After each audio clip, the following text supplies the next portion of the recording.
We are live. Okay. I hope I'm recording. Oh, yeah, it's recording right now. Yep. So I see thank it. you so much. Thank you so much for joining us, Laurie. This is amazing. As usual, we are always delighted and so excited to hear you and, get all your tips to be able to add value to us, to be able to help us understand some of the things that help us in those things that make us human. And today, we have a treat for our listeners because we are talking about a very, very fundamental topic that has been a hot topic since probably in the year 2000 about employee engagement and how companies, how businesses can really focus on employee engagement and get the highest top performance productivity going up. And I can't, express how excited I am to be doing this with you right this minute. So I'm absolutely thrilled that we're here and doing this and talking about this subject. yes. So can you just tell our listeners a little bit of yourself and who you are and all those good stuff?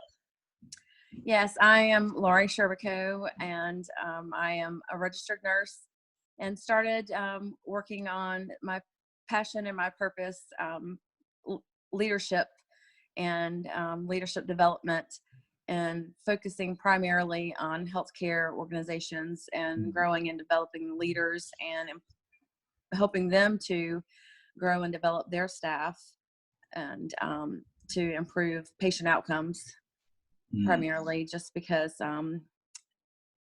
we're not getting it right. We're focusing on the wrong things. So that is who I am, and that is what I do. And I do still work at the bedside because I do enjoy patient care. So, and it helps me still have a better grasp on the real issues and the things, the new, and to see what's still upcoming and the things, because it's a fluid process and things are constantly changing. So Yeah, nice. When you mention about you enjoy obviously being with the patient and helping them get better, but also you're very passionate about forming people into their leadership abilities, forming them into their personal growth and personal journey, building their muscles to be who they are, to be the best versions of themselves. So what is your main tagline? I know, not necessarily tagline, but I know there's some wording that you use. You normally tell me that this is not a job that you do, it's a passion, it's your DNA. Is that right? yes, when I decided I wanted to go to nursing school, it was something I wanted to do for several years, and I was finally in a position that I was able to do that. And several people say they go to nursing school or to medical school, or if they get in the healthcare profession because they want to help people. And that was truly what I wanted to do. And, I had a kind of a general idea of what I thought it was going to be like. And it wasn't exactly what I thought it was going to be like. But I truly love helping people. I love to be able to see the fruits of my labor, to see that someone is better off because of what I did. But I also have seen some things that were not like they should be. And I felt like that I needed to take it to a different level because we're not getting it right. We're missing it by a long shot because healthcare has become more of a business, and the care is not in healthcare, and it's about the bottom line and numbers, and we're treating our staff like numbers, an employee ID, and we're, there's all this talk about, employee engagement, and they talk about it, and we're focused on giving gift cards, for employee satisfaction, like to say thank you for doing this or a kudos, and we focus on giving gas cards for service recovery for patients when we forget to do something, but we're missing the point. That's like a widget, a quick fix, one quick fix after another, instead of creating a culture. Why don't we create that culture that's a resolution for several problems? Yeah. I like the way you say it there. Sometimes I normally say that what you focus on, energy flows. So if you focus on the wrong things, then your energy will be focusing on doing the wrong things. And in this case, employee engagement should be a culture at some level. that Yes. creates and gravitates around the employees, the teams, that, the end goal is higher performance, higher productivity, better care for patients, and serving our clients in the top notch, or even what I call, love to call, creating an A team or world-class team for any given organization. Now that you talked about employee engagement right there, can you just briefly describe to us what that is in your own field, in your own work? How do you help teams get there? You have to create an environment where people trust one another and they work together. And, you have to make them feel valued and have to make them feel that you, their ideas and are important. Mhm. Seek their feedback. They're the ones out there doing it every day. You know, value their input. Don't just write those ideas down. Mhm. Actively listen. They know what's working. They know what's not working. So ask them, what are we doing right? Yeah. What do we need to do better? Mhm. Because they're out there doing it. If you're sitting in an office all day, you don't know what's working. You don't know what's not working. Now, Mhm. you may have a better idea of a way to achieve that process, and it's called collaboration. Work Mhm. with those frontline people, but their feedback truly matters. They know what to do and how to get it done. Mhm. So value them by listening. Listening is a huge part of being engaged with your people. And then two, you know um, let them be owners in doing those things.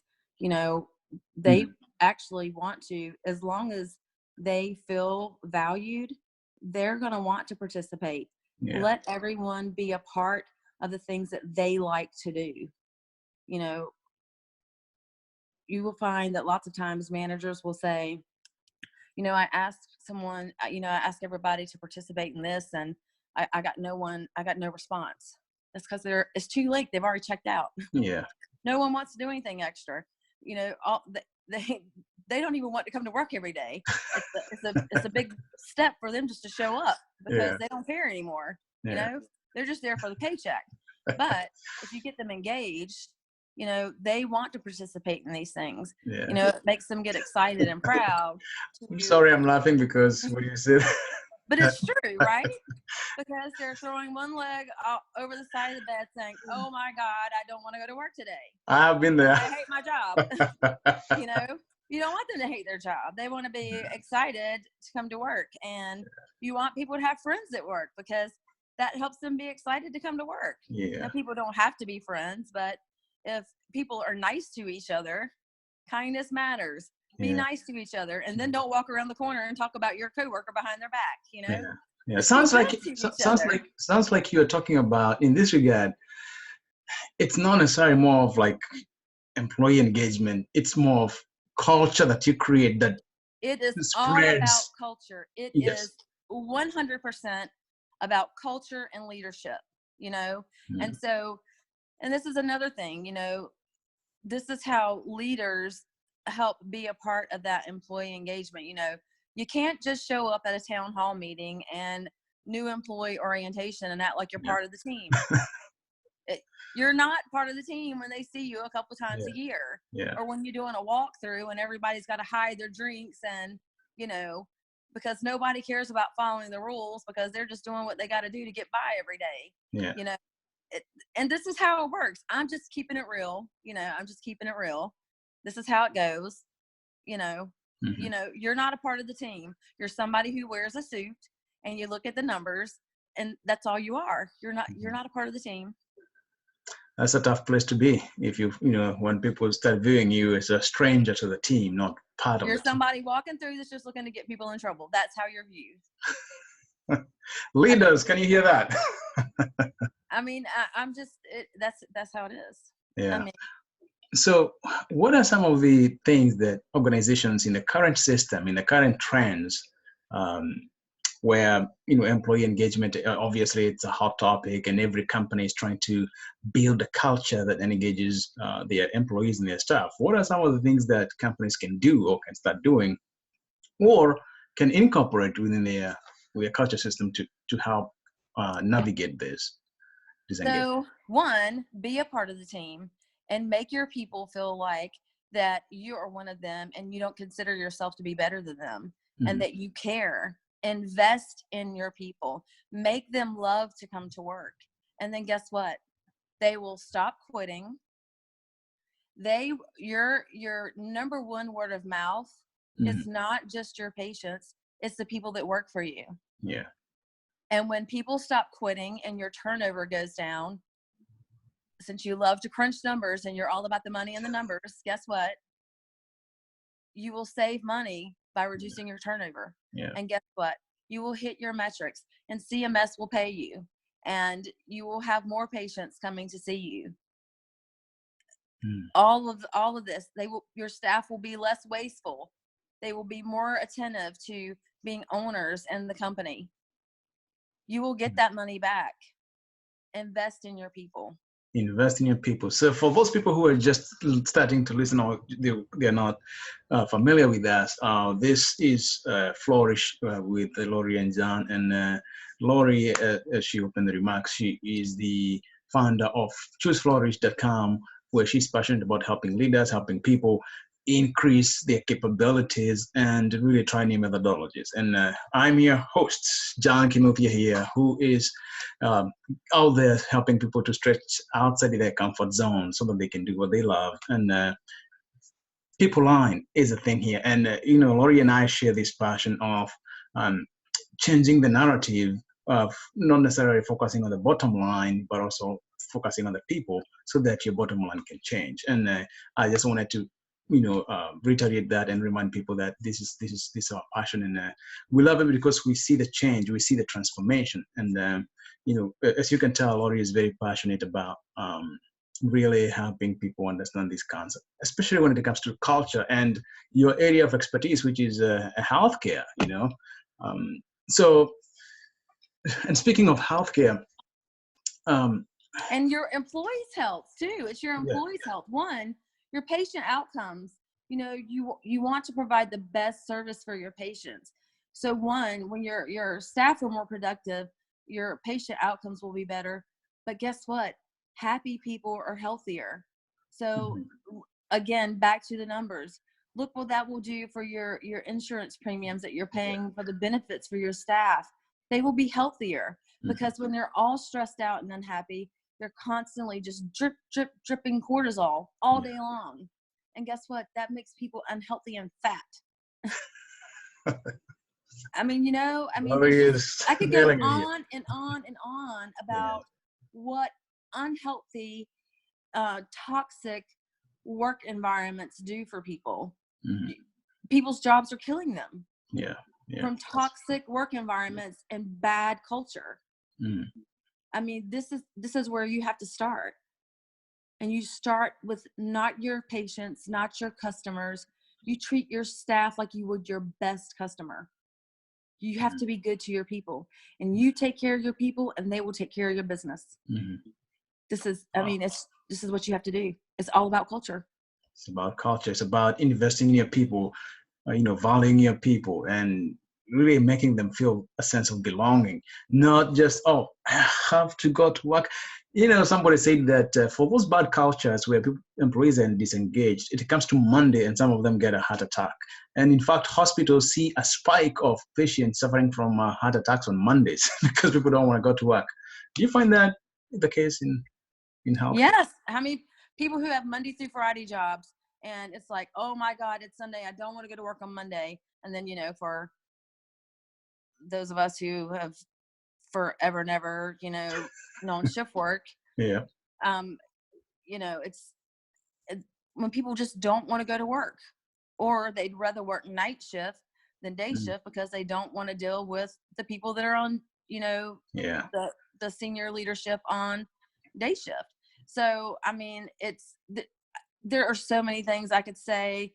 I go back to, I often tell the story about Bob Chapman with Barry Way Miller, back during the 80s. And he had to he chose to do, instead of laying people off, he did a a thing where people had to do 4 weeks of unpaid time off. They could do it any time during the year that they wanted to, because the company was down like $10 million.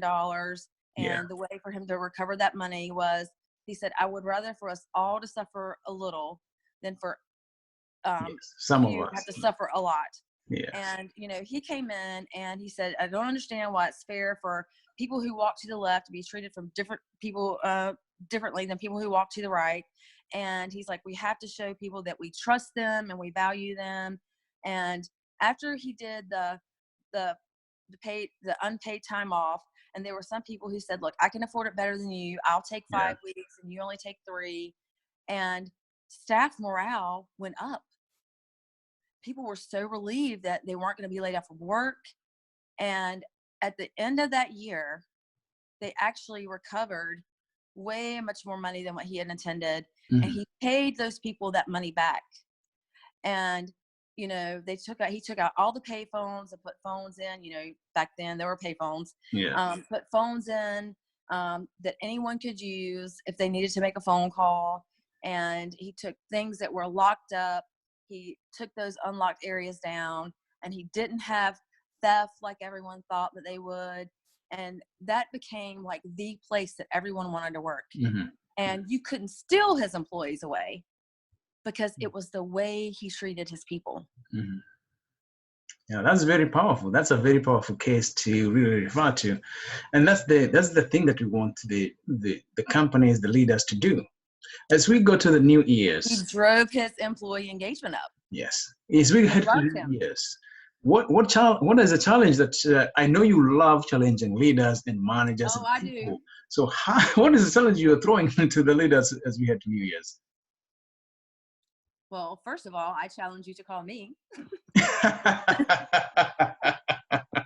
That's right. Yeah. I challenge you to improve your culture. Start with your people first. Yeah. It's funny when I ask people, I'm like, so what's your culture like there? And, and they're like, well, we have really great benefits. That's not your culture. That is what you say. It's your employee benefits, No, benefits. How close are you? How on target are you with achieving your mission and values? Yeah. And how are you treating the people that are helping you get there? Yeah.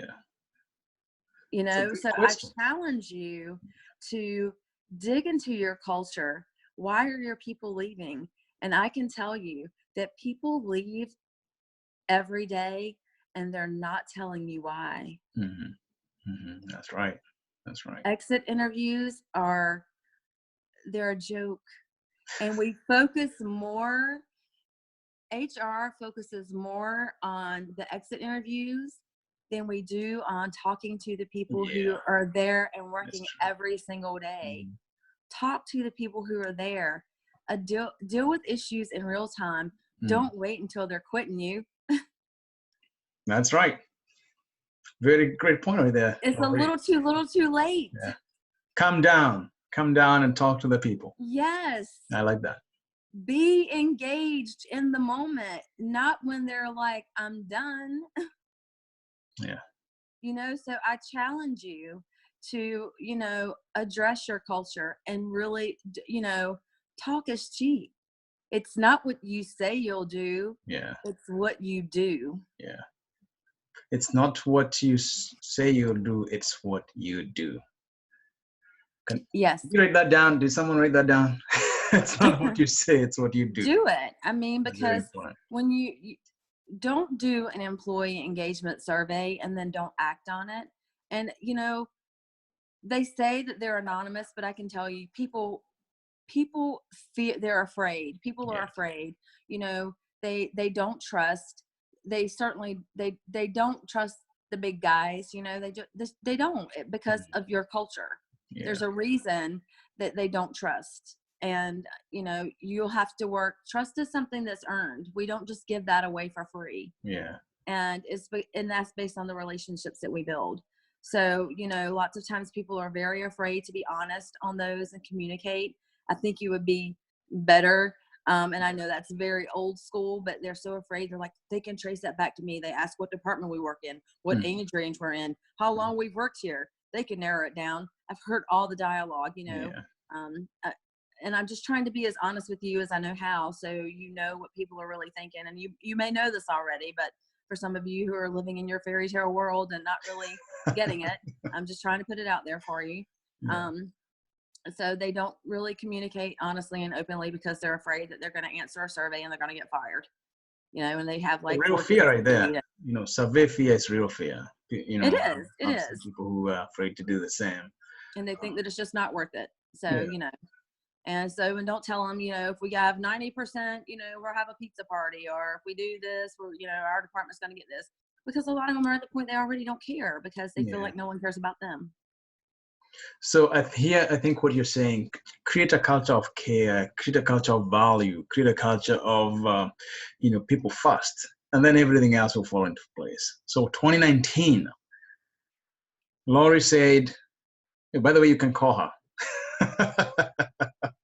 If you're in healthcare and you're looking to strengthen, streamline, build, elevate your teams, your leaders, Laurie can help. We go anywhere. I'm in the Raleigh-Durham area and hospitals, you know who you are. So I know you want to be in competition with the hospital down the street, but let me tell you, be in competition with yourself. Worry about what you have going on. You know, I mean, and this goes for every single organization. You know, I can tell you, and I'm sure because I've sat in enough offices outside of enough administrator offices. I know the horrors that happen. I know all the horror stories. The only way you're going to fix all the nightmares that happen, and I've seen it happen in plenty of hospitals. The only way you're going to fix these disasters, and you're going to have to change your culture. Culture and accountability. It's the only way you're going to fix them. Culture and accountability. Powerful, powerful, powerful things you can do 2019. Everybody who will listen to this, a lot of video that we're speaking about here will benefit. And what a great, powerful components of building culture. Employee engagement, accountability, putting people first. And as I said, this is what we love doing. Helping people, building people. We believe 2019 can be different because you are committed to do things differently. And businesses that are doing that are the ones that are having an edge in business and in serving their clients as a world class. Whew. Laurie, what are your final parting shots as we close and as we wrap up this video today? My predictions that someone listening, I hope many people listening, are going to join us as we steamroll through 2019, and we hook arms with many leaders as we make healthcare better for all of us. Absolutely. We make healthcare care, and leaders are going to unite and get it where it needs to be. Get it down. Short. Yes. Progress. Make progress. I'm excited about it. This is gonna be great. And you know, as we wrap up here, just to remind you, put people first. To build in a given culture, come to their level, build with them, not looking down upon them. You know, just being there with them, going with them, and making sure that they're serving their clients top notch. And we can help you build a world-class team, a world-class culture. And with that, we hope that you find this video useful, inspirational, and helpful. And for more information, you can check John out at leadershipconsulting.com and Laurie, choose2flourish.com. Is that right? Did I say that right? Yes. chooseflourish.com, and I can be reached by phone at 919-514-1070.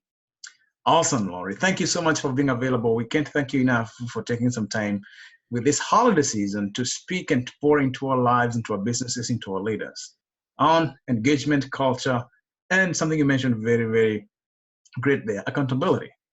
And we hope that you will continue to pour value into our lives into the new years. For now, my name is John. And And until I'm next time, sorry. bye-bye. Bye. All right, see ya.